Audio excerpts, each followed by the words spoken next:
Imagina por un instante que pudieras retroceder 100 años en el tiempo.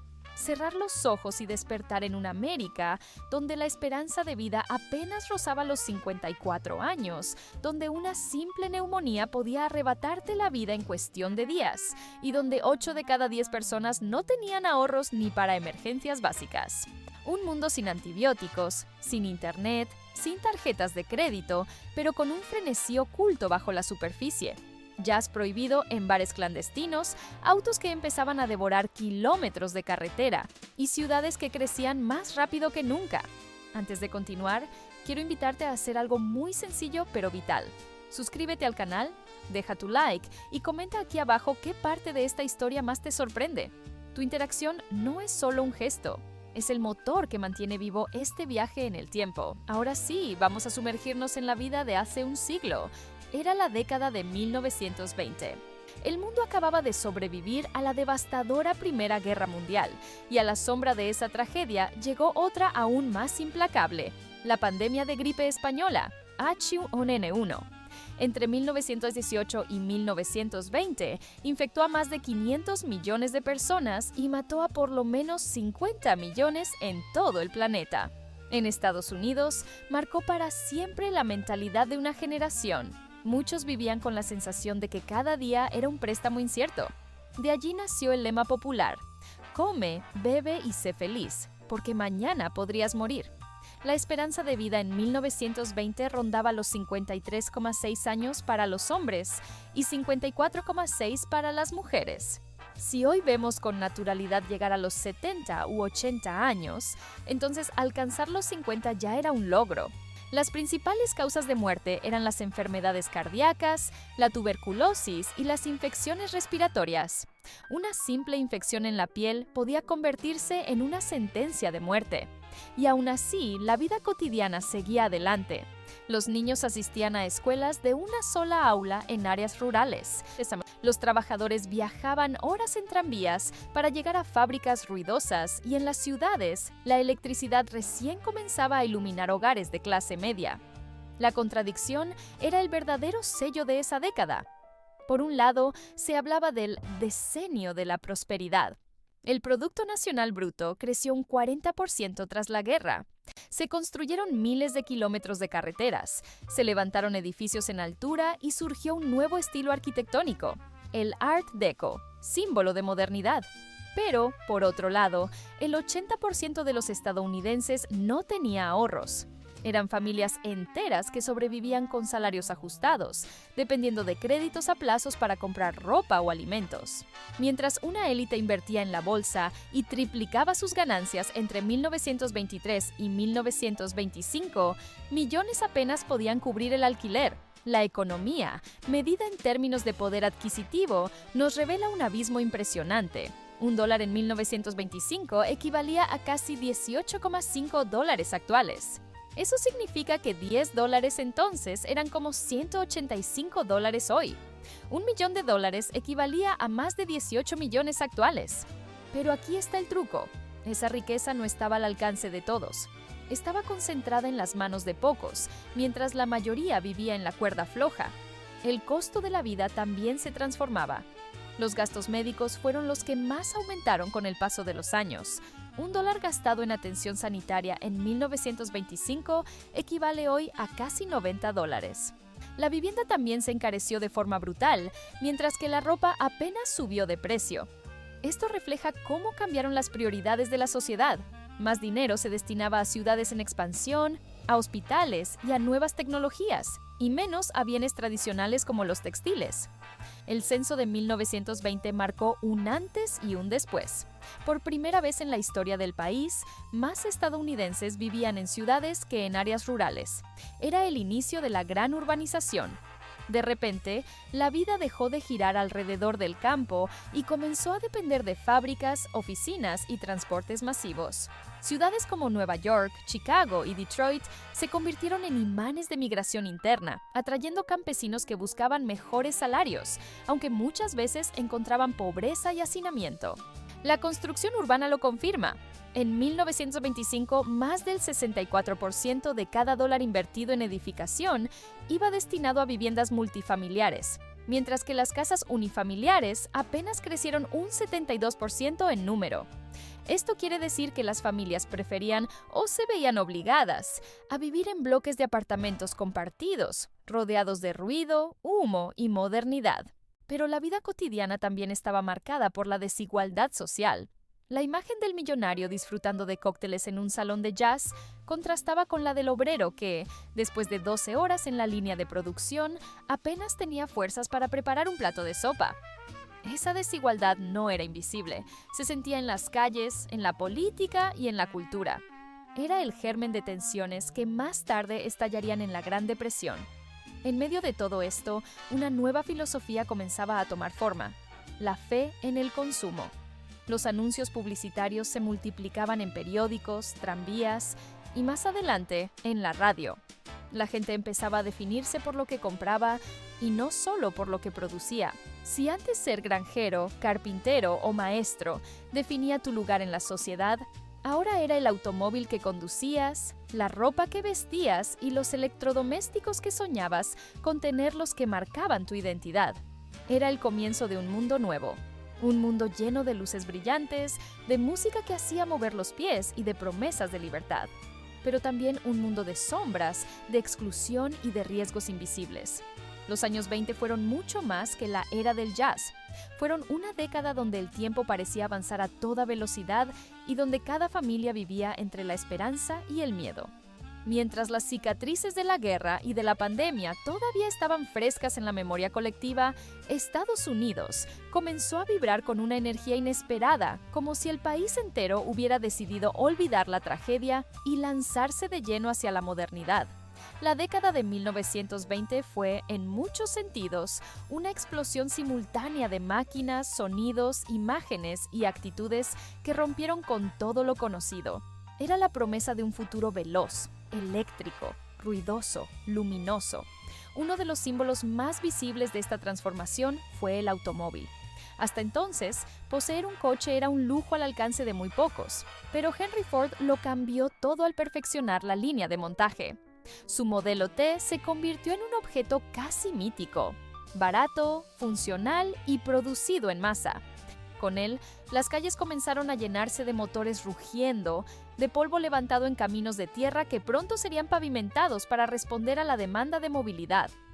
El automóvil no solo modificó la economía, impulsando industrias como la del acero, el caucho o la gasolina, sino que transformó los hábitos sociales. Jóvenes que antes estaban confinados a la vigilancia familiar ahora podían escapar en 4 ruedas, lejos de los ojos de padres y vecinos.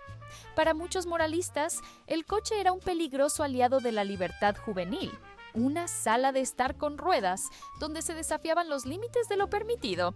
El impacto del automóvil fue tan profundo que dio lugar a todo un ecosistema nuevo. Estaciones de servicio, talleres mecánicos, moteles y carreteras que conectaban pueblos que antes vivían aislados. El Federal Highway Act de 1921 abrió el camino para que se construyeran miles de millas de caminos cada año. Así, en pocos años, el paisaje estadounidense se transformó. Ya no era un país de pequeños pueblos desconectados, sino una vasta red en movimiento. Mientras los autos conquistaban las carreteras, otro invento revolucionaba la intimidad de los hogares: la radio. Lo que había comenzado como una curiosidad tecnológica se convirtió rápidamente en un ritual diario. Las familias se reunían en torno al aparato para escuchar noticias, discursos presidenciales, transmisiones deportivas o programas de comedia. La radio democratizó la información y la cultura, pero también abrió la puerta a la publicidad de masas. Las empresas descubrieron que podían penetrar en cada casa, moldeando deseos, gustos y hasta formas de hablar. Fue el inicio de una nueva era, la del consumo como identidad. El cine no se quedó atrás. Al inicio de la década, las estrellas del cine mudo como Charlie Chaplin o Rudolph Valentino eran veneradas como semidioses modernos. Sus rostros aparecían en carteles gigantes, sus gestos eran imitados, sus escándalos llenaban periódicos. Pero en 1927 llegó un terremoto, el estreno de The Jazz Singer, la primera película con sonido sincronizado. Los talkies desplazaron en cuestión de años al cine mudo y redefinieron por completo la industria. Actores cuya voz no agradaba al público quedaron condenados al olvido. mientras nuevas estrellas ascendían con rapidez.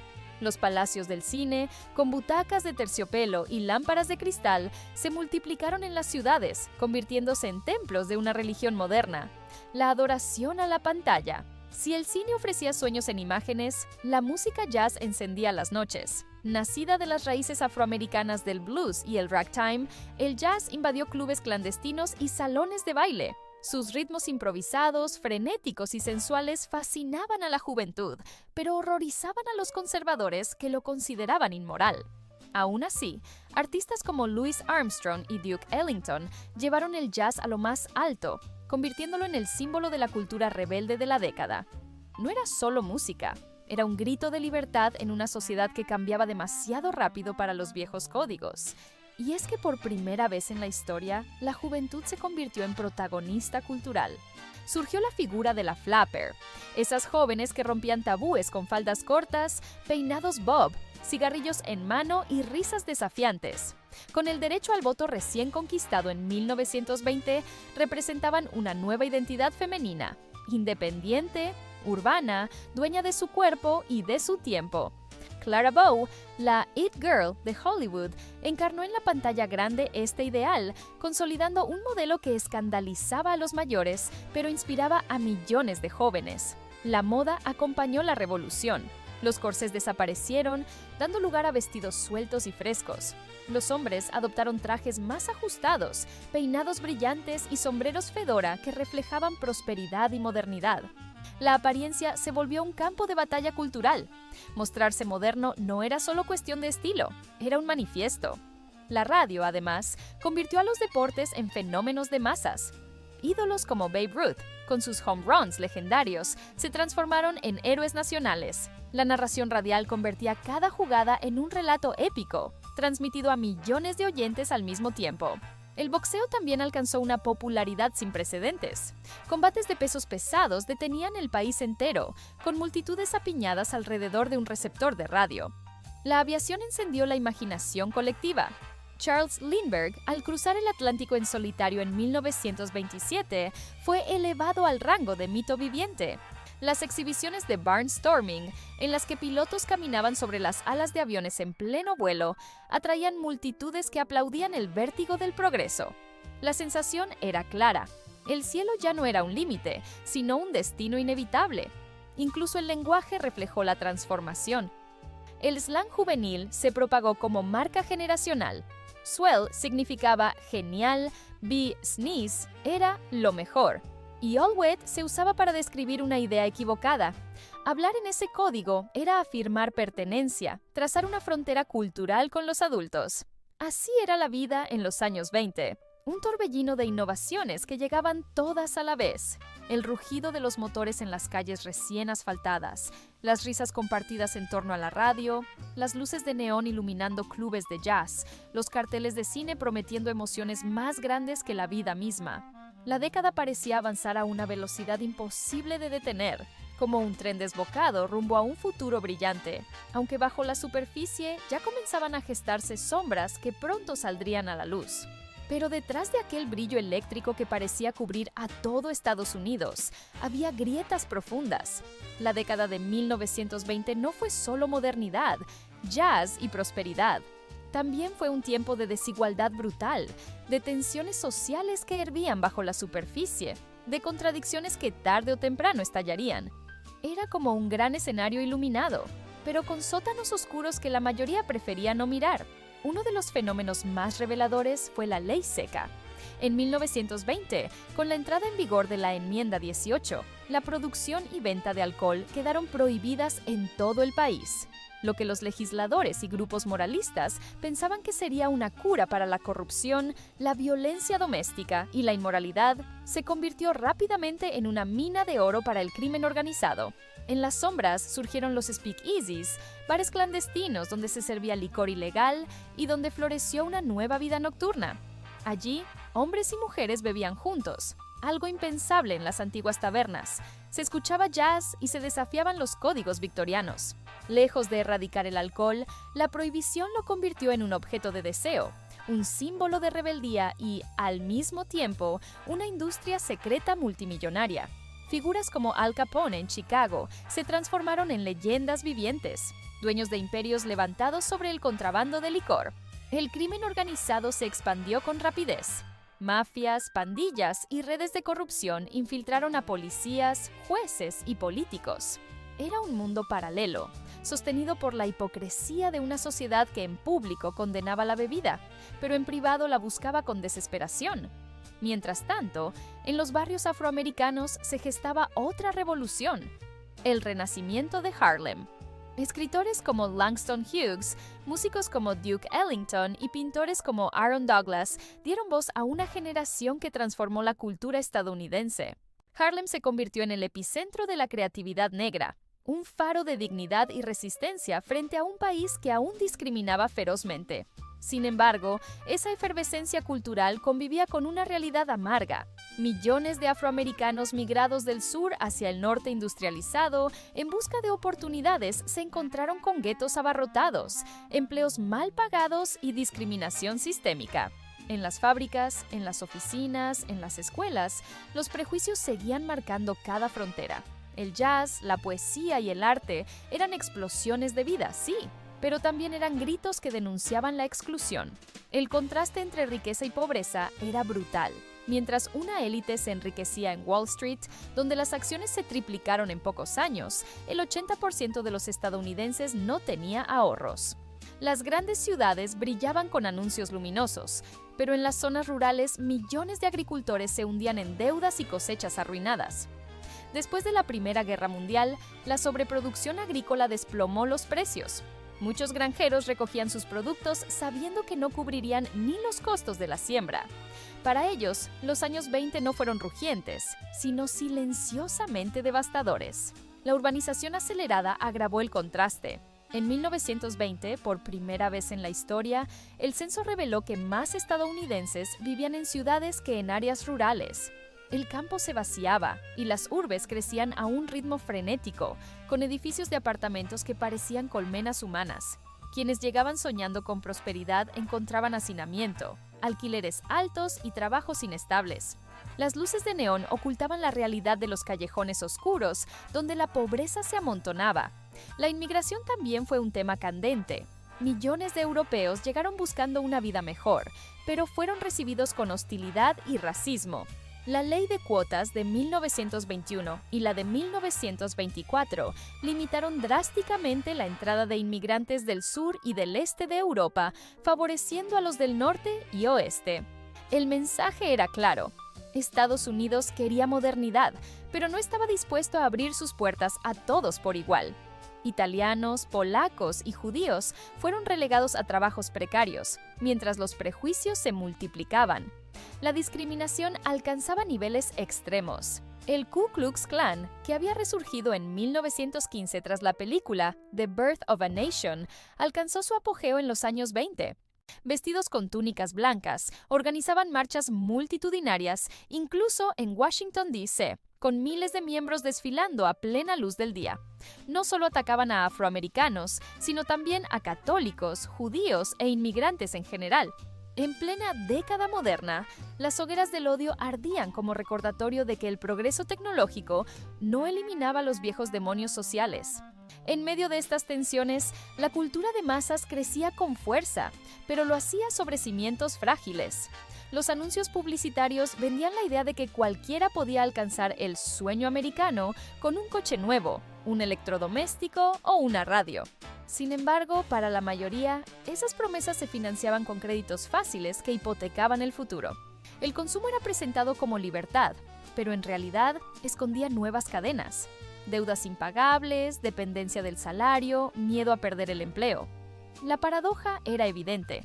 Mientras las flappers bailaban el Charleston en clubes de moda y los jóvenes hablaban de un futuro audaz, millones de familias se iban a dormir con hambre. Mientras los rascacielos se levantaban en Nueva York y Chicago, comunidades enteras vivían en casas de madera frágiles, sin electricidad ni agua corriente. Mientras el jazz resonaba como símbolo de libertad, la segregación racial mantenía a millones de ciudadanos como ciudadanos de segunda clase. Era una sociedad partida en dos. En la superficie, una fiesta interminable. En el fondo, una bomba de tiempo. Cada coche nuevo, cada película de Hollywood, cada noche de jazz brillaba sobre un terreno inestable. La desigualdad, la corrupción y la exclusión eran demasiado profundas para ser ignoradas. Y aunque en los años 20 todo parecía avanzar con un optimismo desbordante, la década no podía ocultar que estaba construida sobre un equilibrio precario, condenado a romperse, porque la historia no perdona contradicciones eternas. Lo que se siembra en la desigualdad, tarde o temprano, germina en crisis. Y los años 20, con todo su esplendor y sus sombras, eran apenas el preludio de una sacudida mucho mayor que estaba por venir. Si los años 20 ya eran un escenario de contrastes, el espectáculo cultural de la época convirtió esa década en una verdadera obra de teatro, donde los protagonistas eran ídolos escándalos y modas pasajeras que se encendían como fuegos artificiales en el cielo de la modernidad. La gente necesitaba símbolos, rostros en los que proyectar aspiraciones, figuras que representaran tanto la prosperidad como la rebeldía. Y la sociedad, hambrienta de novedades, los fabricaba a gran velocidad. En el centro de esa explosión cultural estaba Hollywood. El cine no solo se consolidó como entretenimiento, sino como la gran máquina de sueños del siglo XX. Estrellas como Rudolph Valentino, el galán que desataba histeria entre las mujeres, o Clara Bow, la It Girl que encarnaba el espíritu flapper, se convirtieron en referentes globales. Valentino murió joven en 1926 a los 31 años, y su funeral fue un espectáculo multitudinario. Decenas de miles de personas colapsaron las calles de Nueva York para despedirlo, como si se tratara de un héroe nacional. Nunca antes un actor había alcanzado semejante adoración, ni se había visto tan claramente el poder del cine para crear mitologías modernas. El escándalo, sin embargo, acompañaba a estas figuras. El caso de Roscoe "Fatty" Arbuckle, acusado falsamente de violación y homicidio, se convirtió en un juicio mediático que destrozó su carrera, aunque años después fuera absuelto. Hollywood aprendió que la fama tenía un precio. Cada gesto, cada rumor podía convertirse en un arma letal en la era del espectáculo. La prensa amarillista explotaba estas historias, alimentando un apetito popular por lo prohibido y lo trágico. El deporte también produjo sus propios dioses. Babe Ruth era más que un jugador de béisbol. Era un símbolo de fuerza, exceso y triunfo. Sus jonrones parecían desafiar la gravedad, y cada aparición suya en el campo llenaba estadios. Fuera del diamante, su vida extravagante lo convertía en noticia constante. El béisbol, que había quedado manchado por el escándalo de los Black Sox en 1919, recuperó su prestigio gracias a Ruth. En el boxeo, Jack Dempsey encendía pasiones con sus combates brutales, seguidos por multitudes a través de la radio. La sensación era que los atletas ya no eran solo deportistas, eran héroes modernos, gladiadores de un imperio mediático. Las manías culturales se propagaban con la misma rapidez. El hallazgo de la tumba de Tutankamón en 1922 desató una ola de egiptomanía que inundó la moda, el cine, la arquitectura y hasta los anuncios publicitarios. Las formas geométricas y exóticas del Art Deco se expandieron por todo el país, decorando edificios, teatros y objetos cotidianos. Tener un mueble, una lámpara o un vestido inspirado en Egipto era símbolo de estar a la moda. El pasado remoto se convertía en decoración para un presente ansioso de estilos nuevos. La fascinación no se detenía ahí. El mahjong, un juego tradicional chino, se convirtió en furor en los salones norteamericanos. Familias enteras redecoraban sus casas con toques orientales para jugar, como si cada partida fuera una invitación a un viaje exótico. En cuestión de meses, tiendas como Abercrombie & Fitch vendieron miles de juegos, mostrando cómo un pasatiempo extranjero podía transformarse en obsesión nacional. La moda juvenil consolidó la ruptura con el pasado. Los vestidos de flecos, los labios pintados de rojo intenso, las medias de seda y los cortes de cabello a la garzón definían a las mujeres modernas. Los hombres, por su parte, adoptaban trajes de corte impecable, peinados con brillantina y zapatos relucientes. La moda era más que estética, era una declaración política. Vestirse de cierta manera era declararse moderno, libre, parte de un movimiento imparable. Pero mientras las luces del espectáculo brillaban, había episodios mucho más oscuros que también marcaron la década. En 1921, la masacre de Tulsa reveló la brutalidad del racismo en Estados Unidos. El barrio de Greenwood, conocido como el Wall Street negro, fue destruido por multitudes blancas que incendiaron casas, negocios y escuelas. Cientos de afroamericanos fueron asesinados, miles quedaron desplazados. El contraste era brutal. Mientras Harlem celebraba su renacimiento cultural, otras comunidades eran arrasadas por el odio racial. La política tampoco estaba libre de sombras. El escándalo de Teapot Dome, en el que altos funcionarios del gobierno fueron acusados de aceptar sobornos por concesiones petroleras, demostró que la corrupción podía escalar hasta la Casa Blanca. La década del progreso también era la década de los negociados oscuros, del enriquecimiento ilícito, de la política como un espectáculo paralelo al de Hollywood. Los medios de comunicación multiplicaban todo. Lo que antes habría sido un rumor de pueblo se convertía en noticia nacional. Las revistas ilustradas, los noticieros de cine y la radio construyeron un espacio común donde millones de personas consumían simultáneamente las mismas historias. Una boda de celebridades, un juicio, una pelea de boxeo, un estreno de cine. Todo era amplificado hasta volverse parte de la memoria colectiva. Y en ese mismo espacio crecieron las primeras culturas juveniles organizadas. Bailar el Charleston o escuchar jazz era más que entretenimiento. Era un acto de rebeldía contra los valores victorianos de los padres. Jóvenes de clase media y alta desafiaban abiertamente la moral conservadora, fumando en público, conduciendo autos y celebrando su libertad sexual con descaro. Nunca antes una generación había sentido que tenía su propia voz, sus propios códigos y sus propios héroes. Los años 20 fueron, en ese sentido, un laboratorio donde se ensayó la modernidad como espectáculo. La fama, el escándalo, la moda y la publicidad se convirtieron en motores de la cultura. Era un tiempo en que todo podía convertirse en ídolo o en ruina en cuestión de días. Y aunque para muchos era solo diversión, en el fondo se estaba forjando un cambio irreversible. La sociedad había descubierto que vivir era también representar, que cada gesto podía ser observado, comentado y multiplicado. Así, entre el rugido de un estadio lleno, el estreno de una película en un palacio dorado, la portada de una revista con una estrella en ascenso o las luces de un cabaret clandestino, la década consolidaba un nuevo orden cultural. Pero bajo ese brillo, las tensiones sociales y económicas seguían acumulándose, silenciosas, como una tormenta que todos intuían pero que pocos querían reconocer. Cuando la década avanzaba hacia su final, el aire de celebración comenzaba a mezclarse con un presentimiento oscuro. Los años 20 habían sido bautizados como los felices o los rugientes, y en apariencia lo eran. Autos rugiendo en las carreteras. Jazz desafiando la moral antigua, rascacielos, perforando el cielo estrellas de cine, iluminando las pantallas publicidad, prometiendo un paraíso de consumo. Pero bajo esa superficie, la estructura era frágil, como un edificio que brilla por fuera, pero cuyos cimientos tiemblan en silencio. La desigualdad era la primera grieta imposible de ocultar. Mientras una minoría acumulaba fortunas gracias a la especulación bursátil, la gran mayoría sobrevivía con salarios que apenas alcanzaban para cubrir lo básico. El crédito se convirtió en la droga silenciosa de la época. Millones compraban radios, autos y electrodomésticos a plazos, confiando en que la prosperidad sería eterna. Pero esa prosperidad no era sólida. Estaba sostenida por deudas, por promesas de un futuro que quizá nunca llegaría. El campo estadounidense vivía su propio calvario. La sobreproducción agrícola había hundido los precios y miles de granjeros trabajaban jornadas interminables para terminar en números rojos. Sus hijos miraban con envidia las luces de las ciudades, mientras sus padres se hundían en préstamos impagables. Era una paradoja cruel. En el país de la abundancia, muchos agricultores no podían alimentar dignamente a sus familias.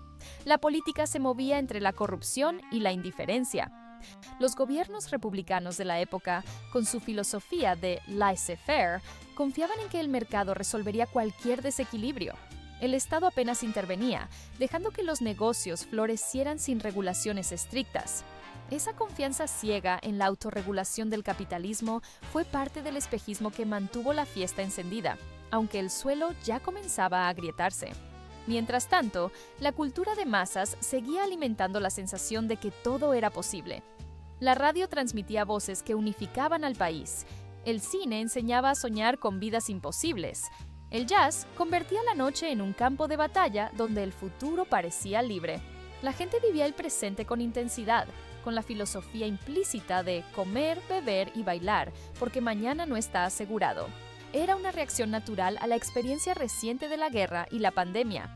El recuerdo de la muerte masiva impulsaba un deseo casi desesperado de vida, pero el precio de esa euforia estaba a punto de cobrarse. La especulación en la bolsa de Nueva York alcanzaba niveles delirantes. Acciones compradas a crédito, fortunas creadas de la nada, un juego que parecía infinito. En 1929, ese castillo de naipes comenzó a derrumbarse. El crack del 29, con sus jornadas negras de octubre, fue la señal brutal de que la década de exceso había terminado. En cuestión de días, millones perdieron sus ahorros, empresas quebraron, bancos cerraron y la nación entera se vio arrastrada hacia una crisis que nadie había previsto en su magnitud. La Gran Depresión se convirtió en la herencia más dura de los años 20. Aquella década de luces y sombras había dejado al descubierto que el progreso no había sido universal, que la fiesta había estado reservada para unos pocos y que la mayoría vivía al borde del abismo sin saberlo. El desempleo masivo, la pobreza generalizada y la desesperación marcaron los años 30, dejando claro que los felices 20 habían sido, en gran medida, un espejismo. Y sin embargo, al mirar hacia atrás, no todo es tragedia. Los años 20 también legaron avances irreversibles. La consolidación de la mujer como sujeto social activo, la irrupción de la juventud como fuerza cultural, la expansión de la tecnología que conectó hogares enteros a través de la radio, la popularización del cine como arte global. Fue una década que, con todas sus contradicciones, abrió las puertas al mundo moderno. Su legado cultural es innegable. El jazz se convirtió en la primera música verdaderamente global de Estados Unidos. La moda flapper marcó la independencia femenina y la cultura de masas moldeó lo que hoy conocemos como celebridad. Pero también dejó lecciones duras, que el progreso económico sin justicia social es un espejismo, que la especulación desmedida puede hundir naciones enteras, que el brillo del consumo puede ocultar miserias profundas. Los años 20 fueron una paradoja viviente: fiesta y tragedia, libertad y represión, modernidad y prejuicio, riqueza y pobreza. Una década que mostró lo mejor y lo peor de la condición humana frente a la velocidad del cambio. Y quizás por eso sigue fascinando un siglo después, porque en sus contradicciones nos reconocemos, porque sus luces y sombras aún resuenan en nuestro presente. Cuando evocamos aquellas imágenes, las flappers riendo en clubes clandestinos, Babe Ruth golpeando una pelota que parecía volar más allá del tiempo, Charles Lindbergh cruzando un océano en solitario, multitudes bailando el Charleston, mafiosos brindando en sótanos oscuros, campesinos rezando frente a cosechas perdidas. Comprendemos que los años 20 fueron un espejo roto, reflejando tantos sueños como advertencias. Al final, lo que quedó fue una lección que aún hoy nos interpela. No hay modernidad sin memoria, no hay prosperidad sin equilibrio, no hay fiesta sin consecuencias. Los rugientes 20 rugieron fuerte, pero su eco se convirtió en advertencia. Y esa advertencia quizás sea su mayor legado.